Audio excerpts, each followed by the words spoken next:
Hi, everybody. This time we're going to be this is the second portion of our race lecture. We'll be talking about race and life chances. We'll also be talking about macro level race relations. I noticed while I was processing the previous lecture that it seemed a little bit quiet. That's probably because I was sitting a little too far back from my computer. If you do notice that if it's unlistenable, the previous lecture, please let me know. I don't really want to redo the whole thing, but if you can't hear it, I don't want you to not get that material. So please let me know. Send me an email. Uh, so in this lecture, we're talking about how race and ethnicity impacts our daily lives. This can include our health. It can include what kind of healthcare providers are in our neighborhoods. It can include our neighborhoods because often, regardless of actual laws, neighborhoods do tend to still be segregated based on race and possibly even ethnicity. It can include our education. It can include the type of education that our community stresses or doesn't stress. It can be the type of work we go into, what our family structures look like, our interactions with the criminal justice system. That's especially poignant for Black people in certain parts of our country, and healthcare, like I mentioned, because it's listed twice. In the United States, education in our education system, the highest high school dropout rates are associated with those from economically disadvantaged and non-English speaking backgrounds. So if you grew up in a poor neighborhood, it is likely that there are opportunities presented to you that might seem like alternatives to finishing a your high school education. Like, oh, you can just drop out and get a job. Everyone does that. And it might seem like an opportunity, but that's actually the exact opposite of an opportunity because it closes down all of the other doors. It's almost an anti-opportunity. Similarly, if you are non-English speaking, particularly if you're non-English speaking, if you're not fluent in English, right, that can make your high school experience more difficult. I think that's relatively obvious. If all your classes are English, you have a hard time following the material. Inequality can also be seen in workplace and income distribution. So, and this is shown frequently that people of color who are less likely to achieve high levels of education are also more likely to have lower paying jobs. So if you do grow up in a poor minority neighborhood where your education wasn't so great and you dropped out of high school, then you're less likely to have a high paying job. And if you don't speak fluent English, you're less likely to have a high paying job, not only because of education, but because of discrimination against you because you don't have hyper fluent English. Now let's talk about macro level race relations. This lecture is going to go by pretty quick.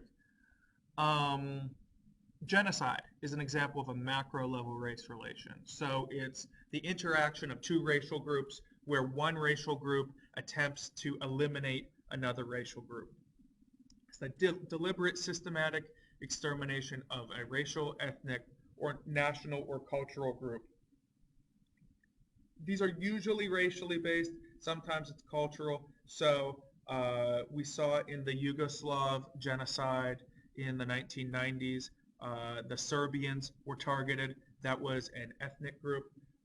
With the conflict in Rwanda between the Hutus and the Tutsis, I believe it was the Hutus that attempted to eliminate the Tutsis. And of course, most obviously, the German Aryans attempting to eliminate the very much still German Jews in that part of the world. That is an example of an ethnic group attempting to eliminate another one. Population transfer is another form of macro level race relations in which one group is forcibly removed from a area or a territory in which they had previously been occupied. Population transfer often precedes genocide. It often comes before genocide. So before the Jews were systematically murdered during the Holocaust, they were typically moved from one part of town to another less desirable walled or off part of town, those ghettos. Um, but it also often occurs without deliberate extermination of people. In the United States, when we moved our indigenous people from where they had always lived to the reservations, that is also, or farther out west, that is also an example of population transfer. That's one of the major reasons why there aren't so many people of Native American descent in the East, but there are more people in the West and Southwest of Native American descent because white people pushed them out, basically. Internal colonialism. This is the economic and political domination and subjugation of a minority group by the controlling group within a nation. A really great example of internal colonialism isn't related to race or ethnicity at all, but it is relations between one group and another group. It's the treatment of the Appalachian people against the general American culture. So in places like West Virginia, Southern Ohio, Western Pennsylvania, where I grew up, the powers that controlled the steel mills and the coal mines were often not based in those regions. So because of that, all of these resources were pulled from the mines. All of these resources were pulled from the steel mills. And all of those massive fortunes did not go to building those cities. It just pulled from those areas to fill the pockets of rich people in places like New York and Boston and Washington, D.C. So because of that, particularly in West Virginia, we see incredible rates of poverty because those regions were never built and they were just taken from. Other examples of, yeah, so that's that. If you have questions about internal colonialism, let me know. Segregation is the formal and legal separation of groups based on race or ethnicity.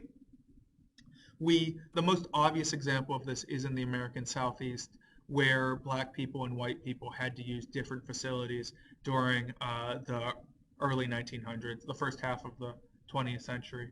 But also it takes an informal route too. The reservations are a type of segregation as well.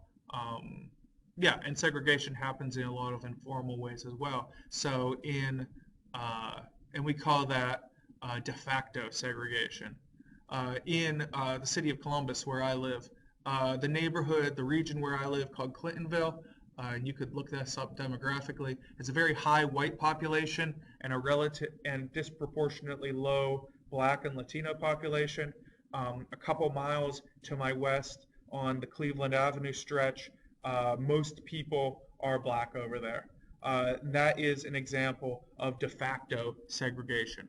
I think most people would probably agree that's not a great thing, but that's where people have decided to live. Assimilation occurs when a minority group is absorbed into the mainstream or dominant group, making society more homogeneous, or that word homogeneous meaning all the same. Assimilation can take two forms. There's racial assimilation and cultural assimilation. Racial assimilation occurs when racial minority groups are absorbed into the dominant group through intermarriage. This, in part, was done to Native Americans in our country, where children were taken away from their Native American family and when they were very young and adopted by white people. And then those children didn't know any other Native Americans, so they married white people. And over time, a lot of people of that descent, their children were less Native American than they are, and that occurred over generations.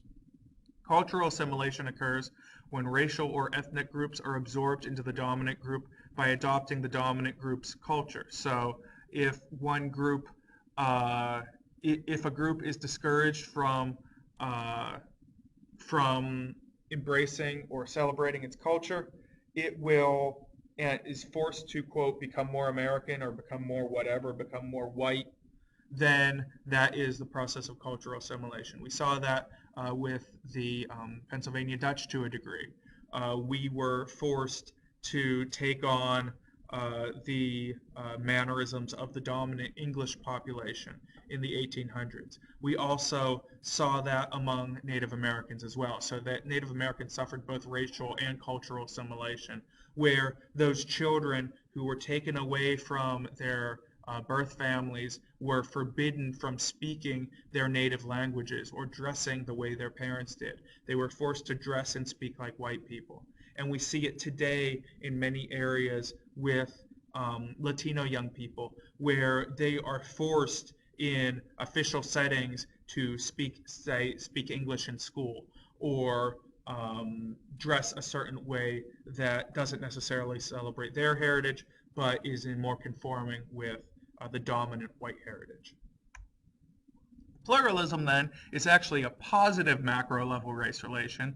This is also known as multiculturalism. Most schools have advanced multicultural programs. This is a pattern of intergroup relations that encourages racial and ethnic variation within society. So if assimilation was the way things used to be, with the whole concept of you're in America now, act and speak American, pluralism or multiculturalism is the concept that you come here, come be part of our country, and you maintain your cultural diversity, and we will celebrate that. That's the idea anyway. It's rates of multiculturalism. The idea of multiculturalism isn't necessarily as great or as widespread as we thought it would be, but it's kind of something we push for in higher education.